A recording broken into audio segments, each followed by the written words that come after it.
Y'all know me, I'm Gamblrr, so yes, I will be saying this is Conquer's Haki. Tell them to bring me my money. This chapter might be the best one for my agenda in a long time, but I'll explain everything when I go there. Anyways, One Piece chapter 1152 came out, and oh man, we got flashbacks, new lore drops, and of course, agenda. I haven't actually read through the entire chapter just yet, so let's do that together.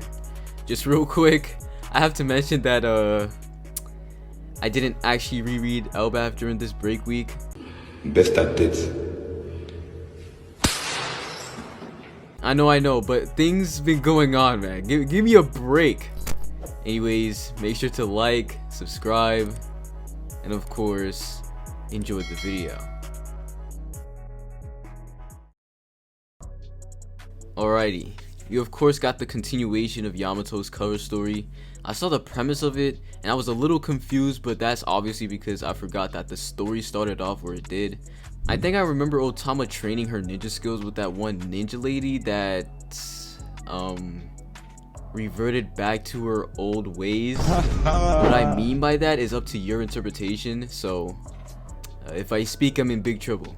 Anyways, these latest cover stories just fry me because I literally cannot believe we're in a timeline where OT and page 1 are actually following Yamato just like Kaido. Also, damn, I might actually get cooked for this, but was Kawamatsu always a daimyo of one of the villages? I genuinely don't remember. The only thing I recall was bro in jail when he was first introduced, and the last time I even saw that part of the story was back in quarantine, so there's a 0% chance I cared back then. Anyways, I'm warming up to the cover story just because I'm actually reading the story chapter by chapter now. Yamato, you're still a terrible character though, do not forget that. The actual chapter's name is An Awful Day. The chapter starts off with Road and the other giants that were in Luffy's vicinity rushing to the lift and ship to get to the Sun Realm as fast as possible. They're yelling about responsibility and telling Haruden to get it moving. Chopper says he's gonna stay in the underworld as well to tend to Gabon's wounds since they're so severe, but funnily enough, Gabon drops the injured gimmick he had from last chapter. If you remember, last chapter, bro could barely even speak and had to force out him saying he was the number 2 on Roger's ship. Imu's haki probably woke that boy straight up. Gabon looks at Luffy, who he thinks is going to go to the Sun Realm immediately, and tells him to be mindful of the way he uses Conquer's haki because the guys he's about to face, the Holy Knights, are in no way immortal. I just want to have a moment of silence for the dumb and very stupid Zoro fans who sat there and tried their hardest to make it seem like Gabon's haki wasn't just blatantly advanced Conquer's haki. Dog, I've been saying he had it since the chapter after his introduction. I don't even remember what chapter that was. I'm pretty sure it's been like 3 to 4 months. This time, I won't even blame Oda because he couldn't have made it any more clear when we saw him fight Summers. All it was agenda blinding people and rotting their brains. Haki is still a terrible and horrible power system, do not get me wrong, but it was quite obvious what Oda was trying to convey. My boy Scopper Gabon is officially an advanced Conquer's haki user. Luffy replies to Gabon's advice and says thanks and that he can count on him because he's going to save Colin and his friends no matter what. The reason I said that this chapter was amazing for agenda reasons was because that one single statement by Gabon just solidified 2 of my agendas. The second one is going to be expanded on in a little bit, but the first one is Monkey D. Luffy, Mr. Top 1 Yonko of all time, was using Conquer's haki against the Gorosei. I've been saying this for however long, and we basically just got confirmation of it. Luffy's use of Conquer's haki is just terrible, and that's why he couldn't bypass any of the Gorosei's immortality. Literally, there were 2 options. Either Luffy was trying and used Conquer's haki, but it was too weak / it just wasn't enough to get through the regen, or 2, Luffy is stupid and didn't use Conquer's haki at all to save Vegapunk, then got depressed about Vegapunk after. For some reason, Luffy fans and anti-Amuro fans wanted the second option just for agenda, and it's like, you want your guy to be stupid and act out of character? Why in the hell would Luffy hold back anything when he's going against something he cannot fully damage? It makes no logical sense, and it would just undermine Luffy's battle IQ if it were true. I don't know about you guys, but outside of agenda, I want my MC to actually use their brain. I don't think Luffy's that dumb to not use Conqueror's Haki for literally no reason at all. Anyways, I'm rambling a lot about this, but this being said and Luffy basically confirming it just goes to show that the context was in plain sight, but most people choose to ignore it. Luffy was using advanced Conqueror's Haki on Egghead, his use of it was just terrible. Case closed. After Gabon tells Luffy that, Loki says that his words made it click for him, that he wasn't able to put it into his own words before, his power. Apparently Loki is one of the only ones left who's faced the Holy Knights before, and he knows he can beat them, so he tells Haruden to free him and take him with him. I think this is just outright confirmation that Loki also has Conqueror's Haki at his disposal. Gabon tells Luffy to be mindful of his use of advanced Conqueror's Haki, and Loki says that it made it click for him that he knows he can beat them. I think that was pretty obvious as well. I mean, there's zero way a guy that only Shanks could take down didn't have advanced Conqueror's Haki. Even Gabon couldn't do it. Haruden mocks the idea of Loki fighting for Elbaf and says like he'd ever take Loki with them. At the same time, Gabon leans up and says that there's another in the group who uses Conqueror's Haki and looks at Zoro and Sanji. Sanji immediately runs up to bro and asks if it was him and says that he knew it and that he won't let Jinbei and Zoro take away his stocks. But Gabon instead talks to Zoro and tells him that his body is used to it. I'm sorry, I have to talk about this. This genuinely might be the most agenda-driven translation I've ever seen. We had multiple translators on the leaks, and every time there's two things that are consistent but not present on TCB's translations. First off, Gabon never says anything to imply it's only one other person who has Conqueror's Haki. It's consistent from other translations that he makes it vague. And Sanji never says that Zoro and Sanji were about to usurp him or whatever the hell that means. He says that he won't let them take away his stocks. There is literally one thing they took stocks from him in, and it was bounty. Jinbei is literal fodder that's captured right now. That bounty gimmick is his only saving grace. Anyways, back to it, Zoro is absolutely shook that he has Conqueror's Haki and never knew he did. Luffy was shook that he didn't know because it's been oozing off of him like crazy. Gabon cooks Zoro for that though. He calls it absurd. Haki is a power that must be understood and tamed. His captain is literally a Yonko and he's not even using his tools correctly to back him up. And Zoro just apologizes like a good boy. Sanji doubles down asking if he has Conqueror's Haki, and Gabon actually acknowledges his presence this time. You can see him actually looking at him with that surprise indicator. At the same time, disrupting any conversation happening between Sanji and Gabon, Loki calls Haruden pathetic and asks if he'd rather sit back and let the outsiders save Elbaf instead of them. He wants to fight, so let him fight. We know this was a disruption of the talk because Oda could have very easily not even showed Sanji after this, but Sanji has a reaction panel to whatever Gabon told him, and it has those little particles that appears on important surprises. Look, I'll be real, I read the spoilers and found out about the part where Sanji asked if he had Conqueror's Haki and was confused. Obviously they didn't include the reaction panel from Sanji, but regardless, I immediately thought back to the scene back in Jaya when Luffy and Zoro got their bounties. Sanji was asking Usopp if he had one too, but he kept saying no. I thought this might have just been the same situation, especially how the spoilers framed it, but looking at this, there was literally no reason for Sanji to have this extra panel, and very clearly Sanji is acknowledged by Gabon. Also, I said I was confused rather than thinking Sanji won't get it because this scene means absolutely nothing to me in the grand scheme of things. The fact that Gabon confirms he has advanced Conqueror's Haki was all I needed. This scene could be deleted for all I care. Gabon having the ability just lets me know it's not outside of the realm of possibility. And quite frankly, there's no reason Sanji is with the group and won't be doing the same thing as Luffy and Zoro. The other option though that I brought up when I saw the initial spoilers was that Sanji would unlock something other than Conqueror's Haki to actually do damage and be enough as a substitute. I can see this happening and I wouldn't be against it, to be honest. We saw basically the same thing in Wano, whereas Luffy and Zoro got through their opponent's durability with advanced Conqueror's Haki. Sanji just upped his flames with his new Germa powers. Honestly though, I'm super ready for what's to come because clearly Sanji is going to unlock something of use. I am truly ready. Haruden replies to Loki's insult. Who's to say he won't side with the government? He could easily stab Elbaf in the back again just like he did on that day. How can any of them expect to trust him? The giants from the beginning of the chapter are asking Haruden to hurry up, and at the same time, Luffy calls out Loki's name. Luffy asks Loki to join his crew because if he does, there won't be any problem letting him free, and Haruden is shook. The monster trio as well. Zoro says he couldn't possibly fit on the ship, and Sanji says the food supplies would vanish in an instant. Luffy ignores their concerns, saying Elbaf seems to not want him, but he seems okay to him. And even if he tries to do anything, he can only just beat the crap out of him. Loki immediately declines the offer, saying he's definitely not becoming his underling. Haruden asks if Luffy is going off of his intuition, and Luffy says he can't wait to see how he fights. This guy doesn't even know how Loki fights, but is convinced that he can beat the crap out of him if he tries anything.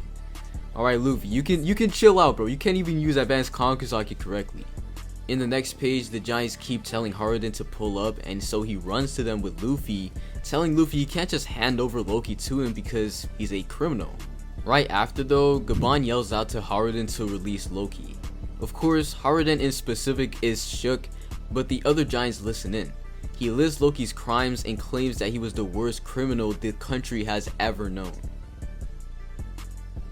Gaban says that he knows, but on the same day he felt a strange emanation of haki coming from the castle, so Shanks and him went there to investigate, but it was pretty clear that they didn't have the full story. Luffy glazing only notices the Shanks part, and Haruden is shook about the idea of them being at the castle that same day. Both Luffy and Haruden stay back to listen to the story, Haruden obviously for the mystery of his father's death, but Luffy purely for Shanks glaze. Zoro calls it dumb as him and Sanji go on ahead to the Sun Realm, and Luffy, still glazing, tells Zoro not to call Shanks dumb, but Sanji reassures him that he's calling him dumb. We have Zoro and Sanji going into battlefield before Luffy, clearly setting up Dory and Bragi matchups respectively. Who could have saw that coming? Anyone with a brain is the clear answer here. Anyways, Gaban says that only Haruden could get Loki talking, and so he asks him to tell him the entire story, from beginning to end, what exactly happened 14 years ago when King Harold was killed. Loki says his crew to remember that day, and that he actually doesn't even want to relive that day because it was such an awful one. And we get into a flashback, 14 years ago in Elbaf. Loki looks to have dropped into the steps of Elbaf from the sky. Both Jiru and Loki were summoned by Harold, and we see some friendly banter between them. Not gonna lie, I'm actually really ready for this flashback. Like, I've been waiting for Loki's true characterization since the first time we met him all the way back at the beginning of the arc. Loki wonders what Harold wants and says that it's hard to care about the whims of a government dog, that he's sold out to the people who killed Rocks, and if that's the direction Elbaf is heading into, then he'll oppose it. Jiru doesn't even care for the politics stuff, saying that it's a young man's game. Loki tells Jiru that it's exactly that passive attitude that got them into the mess in the first place, because now they're entering an era where new giant kids can't even hold a weapon. Jiru says that it's a sign of the times. He's content with the fact that his great-great-grandchildren might not be warriors, and Loki calls him a coward for that. Suddenly though, there's a sound coming from the throne room that catches both of their attention. Loki kicks one of the throne room guards into the door as they try to stop Loki from entering, and he announces that he's back, but sees something that completely catches him off guard. Dude, I didn't even see this part in the spoilers. I'm pretty sure I only read the first couple lines. I just audibly gasped when I saw this. The sight Loki sees is Harold being stabbed by several giants, with both Loki and Jiru absolutely shook by the scene. Dude, this came out of nowhere. I was not expecting this at all. How the hell did Loki get blamed for this, especially with Jiru literally right next to them? At the same time, at Gaban's house, Shanks and Gaban are chilling in the bath, and Gaban asks when the last time they shit a bath was. He asks if it was maybe 3 or 4 years, but Shanks tells bro it's been 10 years since Roger died.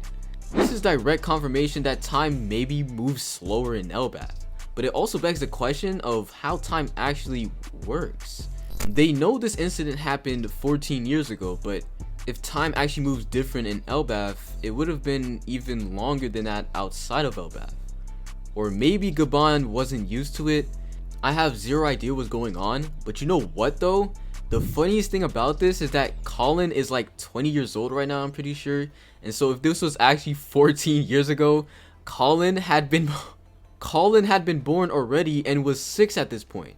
But Gabon says that it's been like 3 to 4 years since they shared a bath.